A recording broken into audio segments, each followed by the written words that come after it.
Kelvin Hendra. Bab tahun 1331 sampai tahun 1340. Kelvin terkejut dalam hatinya.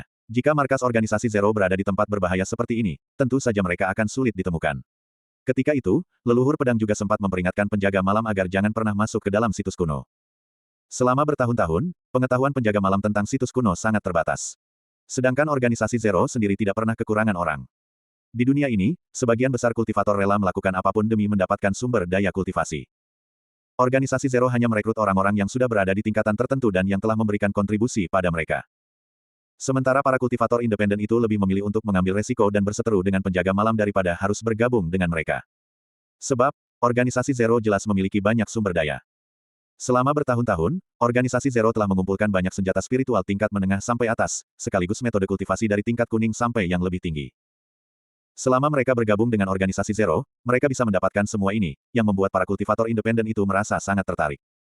Oleh karena itu, di setiap kota, hampir selalu ada kultivator independen yang menjadi anggota luar organisasi Zero. Orang-orang itu mungkin juga direkrut oleh organisasi Zero. Selain itu, karena mereka sangat pandai bersembunyi, maka sulit sekali untuk menemukan sarang mereka. Pada akhirnya, hampir mustahil untuk membasmi mereka hingga ke akar-akarnya. Jadi, Teguh sedang berada di dalam situs kuno itu. Tanya Kelvin. Aku belum bisa memastikannya. Waktu aku masuk ke sana terakhir kalinya, aku menemukan tempat yang aman. Ada banyak orang di dalam sana, kata Sanada. Banyak di antara mereka berasal dari organisasi Zero, tapi karena aku tidak berani berlama-lama di sana, maka aku segera pergi. Sampai di sini, dia menatap Kelvin dan berkata, selain itu. Lazarus, sepertinya dia telah menjalin kerjasama khusus dengan Teguh. Kenapa bisa? Apa dia adalah anggota organisasi Zero? Tanya Kelvin. Seharusnya tidak seperti itu. Jika dia adalah anggota organisasi Zero, maka dia tidak perlu repot-repot sampai ingin mengorek informasi tentang situs kuno dari mulutku. Kata Sanada. Tapi, aku merasa bahwa Lazarus memilih untuk membangun kota Tirana di tepi situs kuno adalah karena beberapa alasan khusus. Jadi, menurut Anda, mereka telah menjalin kerjasama? Tanya Kelvin. Benar. Kata Sanada. Selain itu, tujuan dia masuk ke sana adalah mencari kakekmu. Apa yang ingin dia lakukan pada kakek saya? Tanya Kelvin sambil mengerutkan alisnya.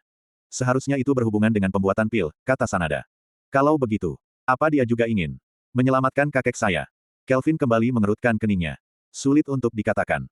Lazarus adalah orang yang selalu hidup di dunia gelap. Aku tidak terlalu yakin dengan apa yang dipikirkan olehnya. Yang jelas, Lazarus termasuk kultivator generasi awal. Dia seumuran dengan kakekmu, seperti halnya Parlan dan yang lainnya. Mereka berasal dari era yang sama. Kata Sanada. Dia mampu mengintegrasikan seluruh pulau serigala dan membangun kota Tirana. Ini telah menjadi bukti bahwa dia punya kemampuan yang luar biasa.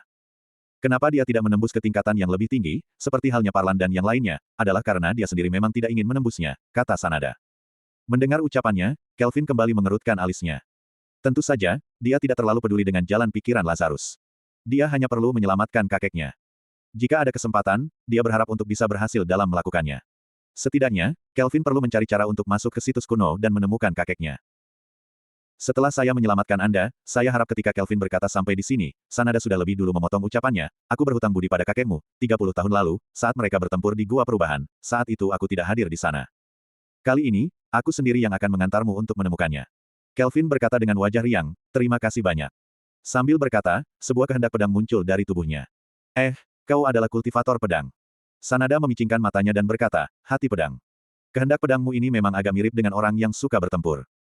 Pegas dan lugas. Kelvin tidak mengatakan apapun. Kehendak pedang menyeruak dari tubuhnya, sebelum akhirnya dia memotong salah satu rantai besi di depannya. Klang!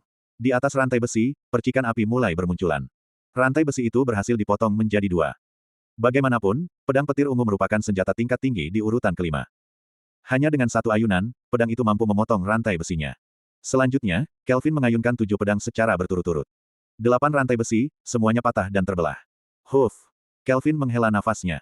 Pada saat ini, dari tubuh Sanada, semburan energi tiba-tiba menyeruak. Meski dia berada di pertengahan tingkat Ningdan, tapi kekuatannya beberapa tingkat lebih tinggi dibandingkan Kelvin. Kemungkinan besar dia sudah berada di batas tahap akhir tingkat Ningdan. Terdapat lubang-lubang di tubuhnya bekas rantai besi yang tertancap sebelumnya. Sanada mengalirkan energi spiritualnya sejenak, sebelum akhirnya berdiri dan berkata, mari kita keluar. Kelvin mengangguk. Bawalah aku. Ketika itu, pria parubaya tiba-tiba bicara, jika kita masuk ke situs kuno dan bertempur melawan organisasi Zero, maka aku bisa membantumu. Kelvin mengerutkan alisnya. Pada saat itu, Sanada mengangguk dan berkata, jika memungkinkan, kita bawa dia juga. Namanya adalah Heru Sudarsono. Mendengar namanya, Kelvin sedikit tergugah, Heru Sudarsono. Bukankah dia adalah sosok di urutan ke-6 peringkat immortal? Bagaimana Anda bisa? Heru berkata dengan wajah yang memerah, dulu, aku datang kemari untuk menantang Lazarus, tapi akhirnya aku malah dipukuli olehnya dan ditahan di sini. Sejak awal, aku sudah merasa bahwa aku tidak akan bisa kabur dari tempat ini.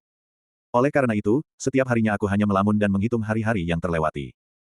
Padahal Anda tidak dibelenggu dengan formasi taktis, kenapa Anda tidak mencoba untuk melarikan diri? Tanya Kelvin. Aku takut mati, kata Heru. Untuk bisu pergi dari sini, kita harus melewati labirin itu. Setelah masuk, hampir tidak mungkin untuk keluar tapi bila aku merusak labirinnya, Lazarus berkata kalau dia akan membiarkanku. Namun, jika aku sampai merusak penjara bawah tanah ini, dia akan membunuhku.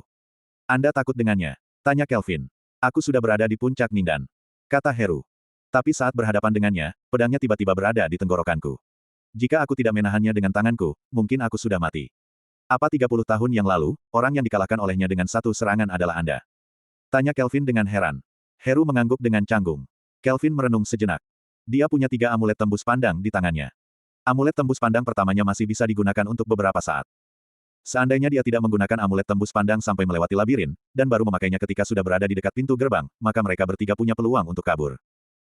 Para kultivator di puncak tingkat Ningdan, jika mereka memasuki situs kuno bersama, mereka akan punya peluang yang lebih besar. Kelvin tidak berani kembali dan memberitahukan kabar ini kepada Parlan dan yang lainnya.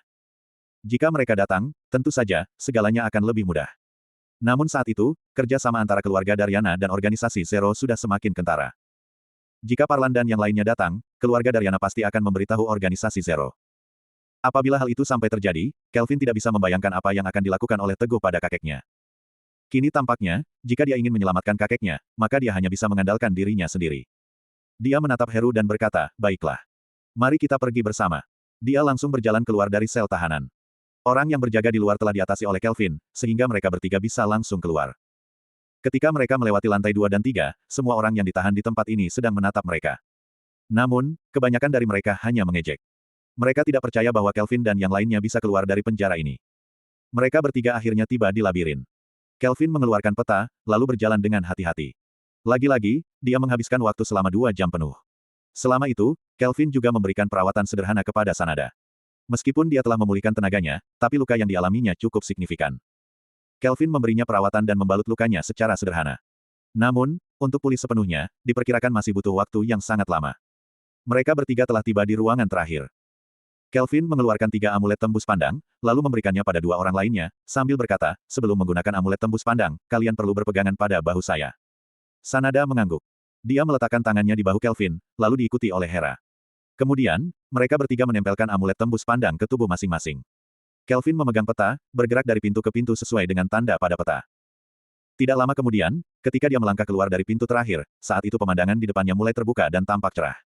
Dia terus berjalan maju. Tidak lama kemudian, dia tiba di tangga. Pada kedua sisi tangga, selalu dijaga oleh 2 penjaga dalam jarak tertentu. Mereka berdiri atau duduk sambil mengobrol dan terlihat sangat santai. Kelvin dan 2 orang lainnya menahan auranya masing-masing. Mereka berjalan melewati tangga hingga tiba di atas. Kemudian, dia melihat bayangan berambut emas dan bermata biru di atas tangga. Dia sedang berjalan mondar-mandir di sana, seolah sedang mengkhawatirkan sesuatu. Namun, Kelvin malah melewatinya dan terus berjalan, sambil meninggalkan penjara tersebut. Setelah berada di jalan raya, di belokan, dia melihat Anwar. Kelvin menghela nafasnya. Dia melepas amulet tembus pandang, tapi dia masih merasa ada yang tidak beres. Ketika Anwar melihat Kelvin keluar, dia bertanya dengan heran, bagaimana? Di belakang, Dongdang Jue dan Heru juga menyingkirkan amulet tembus pandang mereka. Mereka berdua menatap Anwar, lalu mengerutkan keningnya dan bertanya, wabah. Kenapa kau berada di sini? Anwar melihat mereka berdua dengan heran, anak muda ini menyelamatkan kalian. Ketiga orang itu saling mengenal satu sama lain, tapi kelihatannya tidak terlalu akrab. Setelah Anwar mengucapkan sebuah kalimat, dia menoleh ke arah Kelvin dan bertanya, bagaimana? Apa ada masalah? Kelvin menggelengkan kepala dan berkata, kami sama sekali tidak mengalami sedikit masalah. Malahan, semua ini terlalu lancar. Saya merasa ada yang tidak beres. Sanada mengangguk dan berkata, aku juga merasa ada yang tidak beres. Kenapa perlu memikirkannya? Umpat Anwar. Yang penting orangnya sudah keluar. Kita bicara lagi setelah meninggalkan tempat ini. Mereka pun mengangguk. 4 orang itu berjalan cepat meninggalkan penjara dan bergerak menuju bengkel pandai besi milik Bas. Setelah Kelvin dan yang lainnya pergi, Lazarus berjalan keluar dari pintu masuk bawah tanah. Bayangan hitam segera menyambutnya dan bertanya, pemimpin kota, bagaimana? Bocah itu cukup menarik. Bahkan dia bisa menyelamatkan orang tanpa ketahuan oleh siapapun. Lazarus tersenyum tipis dan berkata, sekarang, mari kita tunggu dia menghubungimu. Selama dia membawamu masuk ke dalam situs kuno, maka tujuan kita akan tercapai. Bayangan hitam berpikir sebentar, lalu berkata, bagaimana kalau? Kalau apa? Tanya Lazarus. Bagaimana kalau dia tidak memberitahu saya? Bagaimana kalau dia pergi sendiri? Tanya bayangan hitam. Ekspresi Lazarus berubah. Setelah itu, dia mengerutkan alisnya dalam-dalam. Di sisi lain, Kelvin dan beberapa orang lainnya telah kembali ke bengkel pandai besi. Luka di tubuh Sanada mungkin memerlukan waktu hingga 2 atau 3 hari untuk pulih. Jika ingin masuk ke situs kuno, menurut perkiraan Sanada, sebaiknya mereka menunggu sampai lukanya sembuh. Oleh karena itu, Kelvin memberinya beberapa pil tingkat 3. Kelvin berharap agar kondisinya bisa segera pulih. Ruang di dalam bengkel pandai besi cukup besar. Walau agak berantakan, tapi karena mereka telah tinggal di dalam penjara cukup lama, maka saat ini, mereka sudah merasa puas dan tidak terlalu mempermasalahkannya. Beberapa orang telah sepakat bahwa begitu luka di tubuh Sanada sembuh, mereka akan masuk ke situs kuno bersama-sama. Termasuk Anwar, setelah mendengar bahwa ada satu jalur aman untuk masuk ke dalam sana, dia juga berencana untuk mencobanya. Pertama, dia ingin mencari bahan baku yang dibutuhkan untuk membuat pil penyembuhan.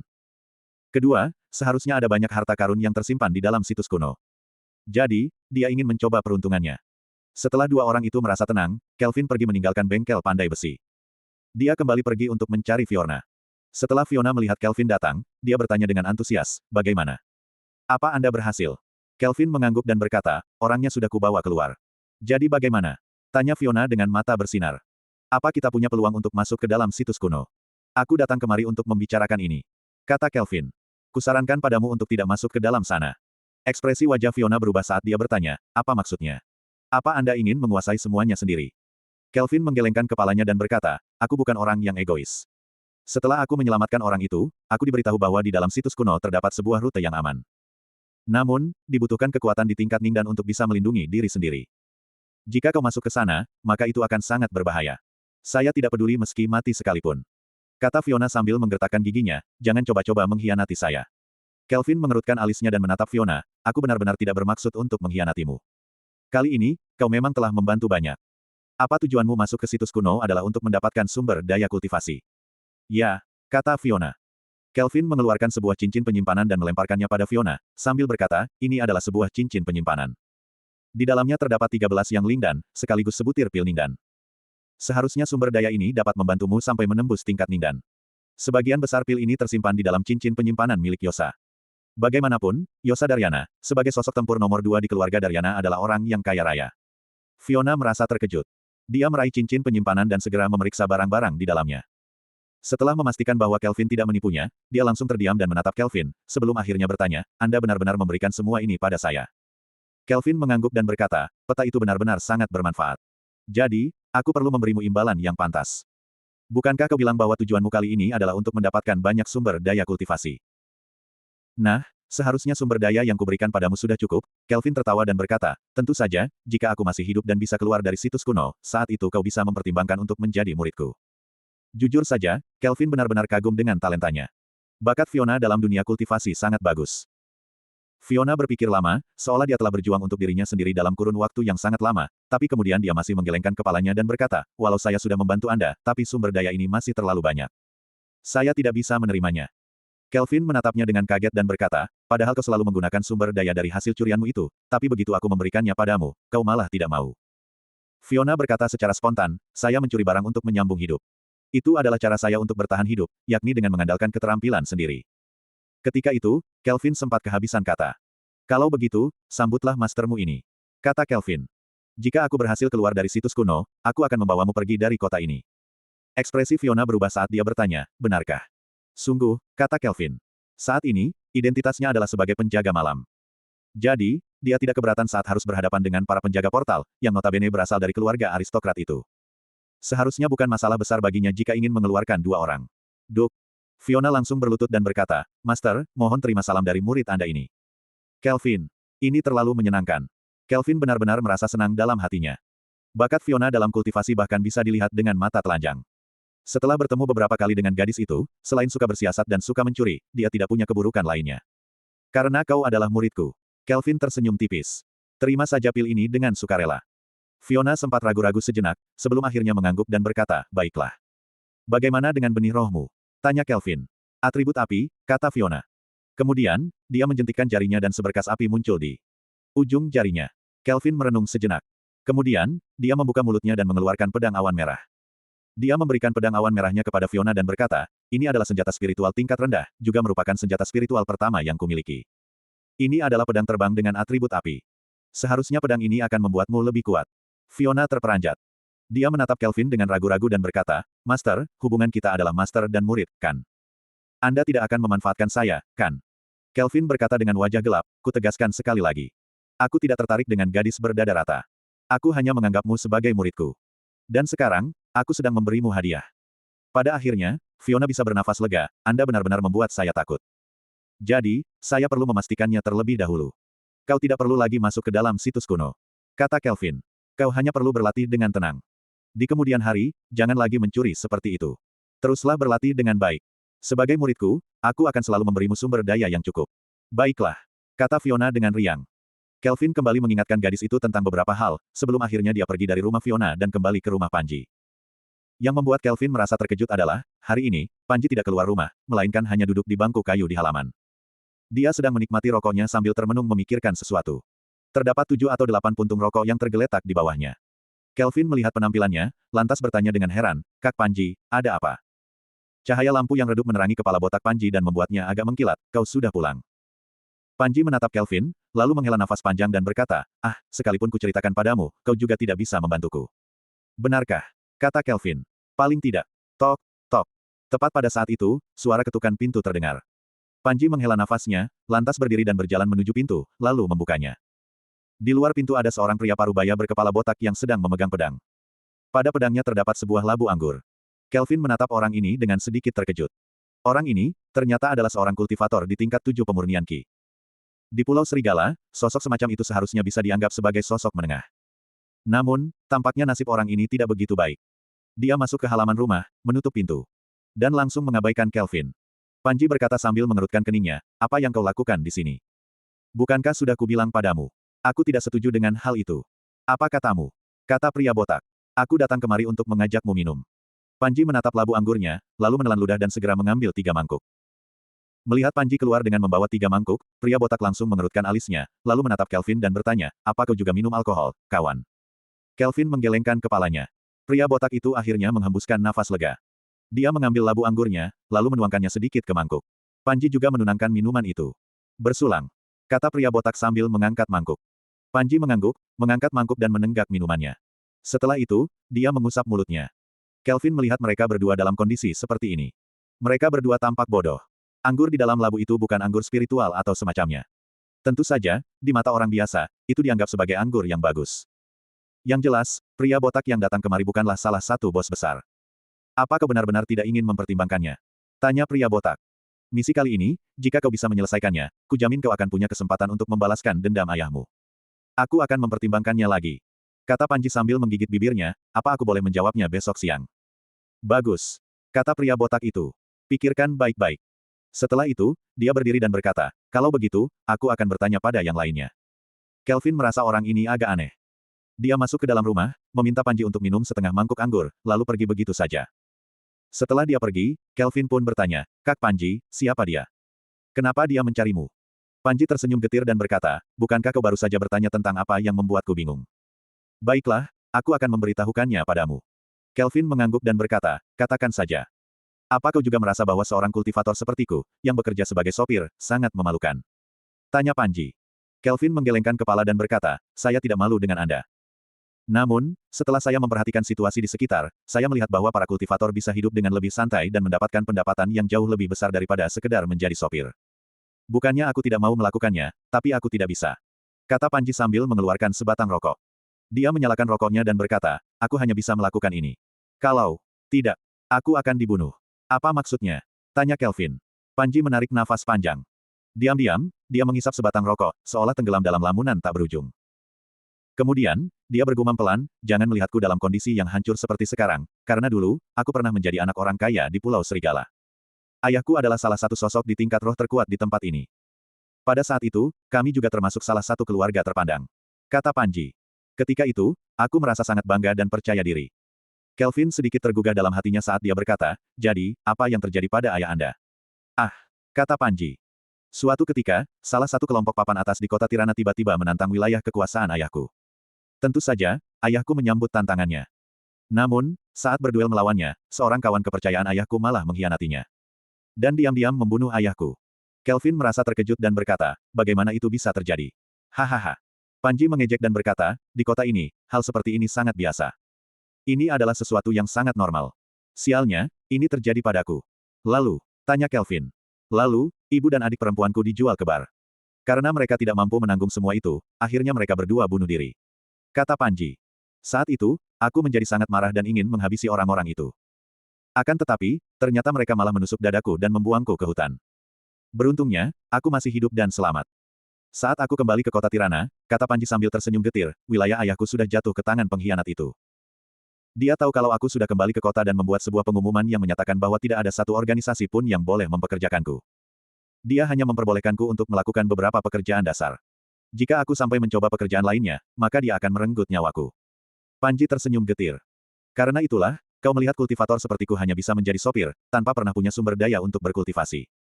Di era dengan energi spiritual yang tipis seperti ini, aku hampir sama sekali tidak bisa berlatih. Sialnya, seumur hidup, aku juga tidak akan bisa membalaskan dendam, kata Panji. Kelvin berpikir sejenak, lantas berkata, siapa yang mengkhianati ayah Anda? Siapa yang menantangnya? Orang yang mengkhianati ayahku adalah Hilton, kata Panji. Kelvin mengerutkan alisnya dan berkata, Hilton. Pemilik bar Hilton itu. Benar. Kata Panji sambil menggertakkan giginya. Mendengar sampai di sini, Kelvin merasa ada yang tidak beres. Hilton adalah anggota organisasi Zero. Apa ada hal tersembunyi di balik semua ini?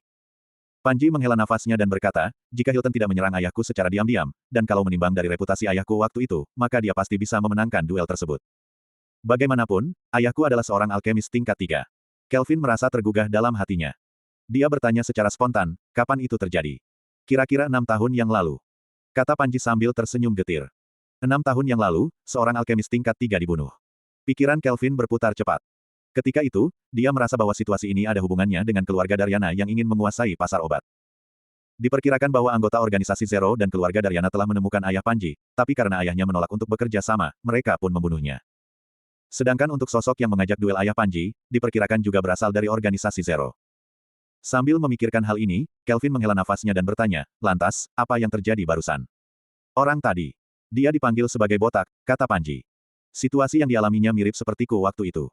Dulu, dia adalah anak buahnya ayahku. Kemampuannya sedikit lebih hebat dariku, tapi Hilton hanya mengizinkannya untuk melakukan pekerjaan dasar. Bagi para kultivator, melakukan pekerjaan semacam itu adalah sebuah penghinaan yang besar. Namun, Panji berkata, botak ingin membalaskan dendam ayahku. Jadi, diam-diam dia pergi ke Menara 9 untuk menerima beberapa misi. Kelvin bertanya dengan penuh pertimbangan, untuk menjadi pembunuh. Dia menerima semua jenis misi. Kata Panji. Kemarin, dia datang untuk menemuiku. Mengatakan bahwa dia sedang menerima sebuah misi, yakni untuk pergi ke situs kuno dan mengambil sebuah barang yang ada di sana. Sebagai imbalannya, kata Panji. Selama kami berhasil membawa barang itu, maka mereka akan membantu kami untuk membunuh seseorang. Botak merasa kalau ini adalah kesempatan yang kami miliki untuk membalaskan dendam. Jadi, dia ingin mengajakku untuk menyelesaikan misi. Dia juga akan menghubungi beberapa anak buah ayahku lainnya yang dapat dipercaya. Panji menatap Kelvin dan bertanya, menurutmu, apa kami perlu melakukannya atau tidak? Ini. Kelvin berpikir sejenak, sebelum akhirnya dia berkata, selama 2 hari belakangan, saya telah berkeliling ke berbagai tempat dan mendengar bahwa situs kuno adalah tempat yang sangat berbahaya. Orang-orang yang masuk ke sana tidak akan bisa keluar. Karena tingkat kultivasi kalian tidak terlalu tinggi, saya rasa kalian tidak akan bisa keluar dari sana. Jadi, begini menurut saya. Kata Kelvin. Selama kalian masih hidup, maka kalian masih punya harapan untuk membalaskan dendam. Namun, jika kalian mati di dalam situs kuno, kalian sama sekali tidak akan punya harapan. Menurutnya, jika Panji dan kawan-kawan masuk ke situs kuno, mereka tidak akan selamat. Menurut ucapan Sanada, bahkan untuk jalur aman sekalipun, masih dibutuhkan kekuatan di tingkat Ningdan untuk melindungi diri sendiri. Panji dan kawan-kawan ingin masuk ke sana tanpa pernah tahu di mana rute yang aman. Itu sama saja dengan bunuh diri. Kami semua tahu, kata Panji. Tapi, aku juga merasa bahwa mungkin ini merupakan satu-satunya peluang kami. Apa kalian ingin masuk begitu saja? Tanya Kelvin. Panji menggelengkan kepala dan berkata, menurut si botak, pertama-tama kita perlu mengumpulkan kembali orang-orang kepercayaan ayahku. Setelah itu, kami akan menguasai sebuah wilayah, seperti Jaanan di pinggir kota. Kemudian, setelah mendapatkan beberapa kekuatan, maka kami akan merekrut beberapa orang untuk bergabung. Kelvin terdiam. Rekrutmen sebanyak ini, semuanya adalah untuk menjemput ajal. Dia mengelus dagunya, lantas berkata, jadi, seandainya Hilton mati, kalian tidak perlu masuk ke situs kuno lagi, kan? Panji mengangguk dan berkata, sepertinya begitu. Tapi, Hilton adalah sosok di tingkat roh dan seorang alkemis tingkat 3. Jadi, bukan perkara mudah untuk membunuhnya. Bagaimana kalau terjadi sebuah keajaiban? Kelvin tersenyum. Bagaimanapun, dia masih perlu menunggu Sanada pulih sebelum mereka masuk ke situs kuno. Jadi, dia masih punya waktu selama beberapa hari. Hilton adalah anggota organisasi Zero. Kelvin sendiri juga berencana untuk menghabisinya. Dia sedang menunggu informasi dari dua gadis kembar BK dan Becky terkait alamat rumah si Hilton. Selama dia berhasil membunuh Hilton dan membalaskan dendam Panji, maka Panji dan kawan-kawan tidak perlu lagi mempertaruhkan nyawa untuk masuk ke situs kuno. Bersambung.